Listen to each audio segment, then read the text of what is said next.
પ્રદેશ પ્રમુખ અમિત ચાવડા કે જેમણે આ પ્રકારની વાત કરી છે, મોટું નિવેદન હાલ તેમના તરફથી સામે આવી રહ્યું છે। આજે જે સ્ક્રીનિંગ કમિટીની બેઠક મળી, સીઈસીની બેઠક મળી, તેમાં મહત્વનો આ પ્રકારનો નિર્ણય લેવામાં આવ્યો છે।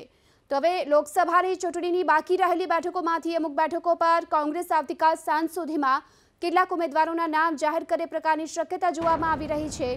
અમિત ચાવડાએ કહ્યું છે કે કોંગ્રેસની સ્ક્રીનિંગ અને સીઈસીની બેઠક બાદ આવતીકાલ સાંજ સુધીમાં જાહેરાત થશે। વધુ શું કહ્યું તેમણે સાંભળીએ। 26 લોકસભા સીટમાંથી પહેલા 4 લોકસભા સીટના નામોની જાહેરાત કરવામાં આવી છે અને બાકીના સીટોના ઉમેદવાર માટે સ્ક્રીનિંગ કમિટી પહેલાં પણ યોજાઈ છે। થોડા નામ ક્લિયર કરવામાં આવ્યા છે। આવતીકાલે ફરી સ્ક્રીનિંગ કમિટીની બેઠક મળશે ને ત્યારબાદ સીઈસીની બેઠક મળશે અને લગભગ મોટે ભાગના નામો આવતીકાલ સાંજ સુધી સર્વસંમતિથી મંજૂર કરવામાં આવશે અને એની જાહેરાત પણ થાય એવી પૂરી શક્યતાઓ છે।